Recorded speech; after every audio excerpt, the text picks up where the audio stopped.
Hola, ¿cómo están? Esta es otra bitácora de Pictopía. El tema de hoy va a apuntar hacia un caso muy particular en mi país, que tiene que ver con la famosa Ley Emilia.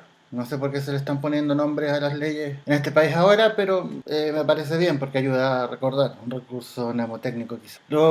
El caso de esta ley se refiere fundamentalmente al hecho de que hubo un accidente en el cual un sujeto iba ebrio, chocó a un auto y en ese auto había una niña y la niña murió. Entonces se trata finalmente de aumentar las penas para los sujetos que conducen en estado de ebriedad, lo cual es un problema ya de salud pública en este país, puesto que este tipo de responsabilidad que todos hemos cometido quizás alguna vez está muy extendido. Pero el problema no es tanto, creo, el hecho de lo que sucede con esta ley en particular, sino lo que trae a colación es la desproporcionalidad de las penas. Es decir, el juicio de este sujeto, el cual iba ebrio y sí terminó con la vida de su víctima, una niña, no recuerdo cuántos años, pero al final este sujeto por estar ebrio, por manejar ebrio, mató a alguien. Ese es el cuento al final. Esa es la historia al final. Después de todo, después del largo juicio, después de las pruebas, al final el sujeto tuvo una pena menor a los 3 años, lo cual le permite tener beneficios extrapenitenciarios. Es decir, el sujeto no va a no va a caer, no va a tener una pena aflictiva, sino que lo que va a tener al final es tampoco estar privado de libertad, va a cumplir su sanción fuera de la cárcel y va a andar libre a pesar de haber matado a alguien por un acto de responsabilidad. Y acá donde se dan dos figuras también dentro de la reforma procesal penal o del sistema procesal penal.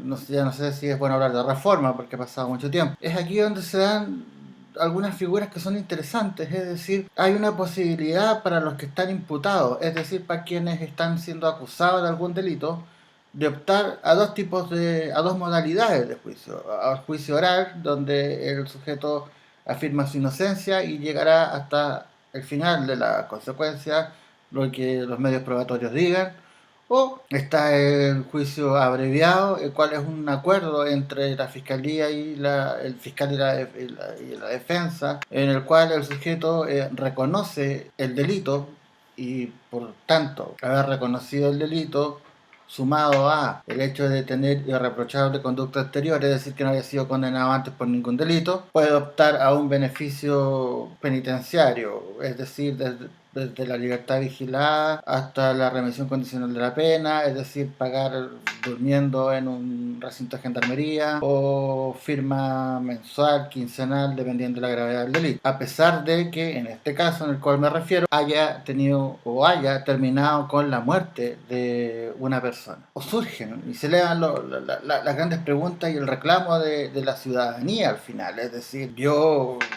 puedo matar a alguien y por no tener antecedentes puedo salir libre, mientras que una persona que comete un delito de hurto o comete un delito de robo con violencia quizás tenga penas más duras. No digo que ambas cosas sean iguales, equiparables, y ahí el problema. Un delito de hurto puede conducir a la cárcel y un delito de homicidio, casi delito de homicidio, puede conducir a la libertad. Y de ahí es que se introduce esta famosa ley Emilia, que en 3 artículos quiere modificar la tipificación y las penas que hay en el Código Penal, las cuales radican principalmente en el hecho de que ya se va a partir cuando un sujeto maneje ebrio y sea sorprendido e imputado, se va a partir desde una pena mínima, la cual implicaría ya, así creo que son sobre los 3 años, los 5 años, y esto va a implicar, abajo les voy a dejar el texto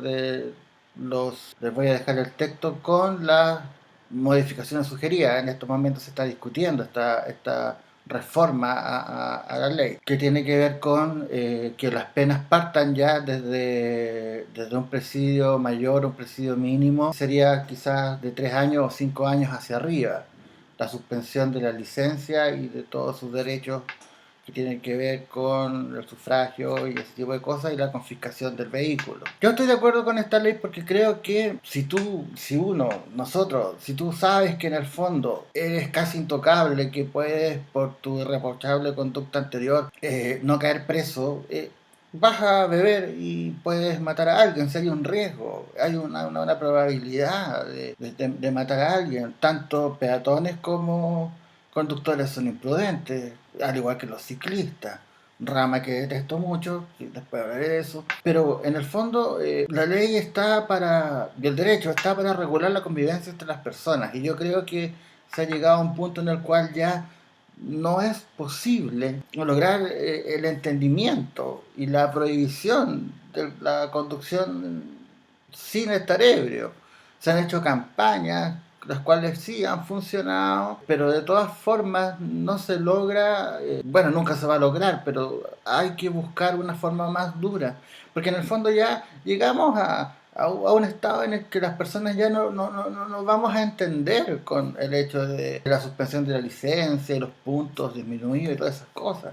Se necesita una legislación más dura, lamentablemente, pero se necesita una legislación más dura en la cual el sujeto que termine matando a alguien por estar ebrio sepa que en el fondo va a estar privado de libertad sin derecho a alegato, es decir, alcoholemia lo probará el servicio médico legal y hasta ahí llega y tendrá un juicio y tendrá que pagar con el presidio de acuerdo a lo que se logre en el juicio. Ahora la discusión radica en el hecho de qué pasa con las garantías constitucionales, es decir, qué pasa con el hecho de que el sujeto, al cometer este delito, no se esté considerando una garantía constitucional que es la figura de la irreprochable conducta anterior, es decir, que un sujeto no haya sido condenado por ningún delito. Eso es una atenuante muchas veces en las penas y permite optar a los beneficios. Si la ley, si estas modificaciones a esta ley Emilia, logran estar, se perdería quizás esa figura. Si nos ceñimos estrictamente al tema de las libertades constitucionales, sí, efectivamente, se estaría violando un derecho del sujeto. Sin embargo, hay que tener en cuenta que a pesar de que se viole ese derecho, yo creo que hay bienes jurídicos frente a los cuales hay una gradación, hay unos más importantes que otros. Sí, la libertad es cierto, pero también está la vida. Y yo creo que el homicidio, en el caso de estar de esta forma ebrio, merece ciertas excepciones. Porque si no, el asunto no va a cambiar nunca. Es un hecho, no va a cambiar. Y la irreprochable conducta anterior sirve muchas veces para que delitos aberrantes no tengan pena privativa de libertad y puedan sujetos estar libres después de haber cometido, como menciono, grandes violaciones a la ley, porque si uno no tiene antecedentes, puede optar, como decía, a quizás tener beneficios, tales como los que mencioné. Entonces, eh, sí, está bien, yo nunca he hecho nada, entonces primera vez me equivoqué, tengo derecho a reparar, qué sé yo.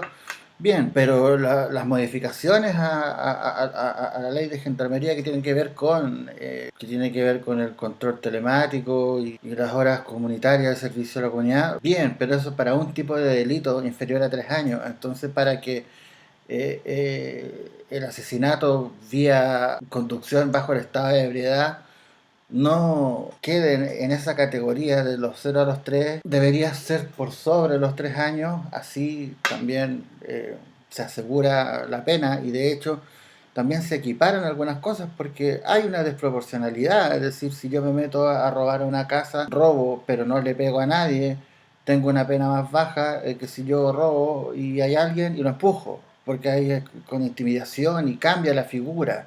Entonces debería hacerse una revisión completa al Código Penal y a las tipificaciones de los delitos y a las sanciones, que haya una proporcionalidad de las sanciones y los delitos.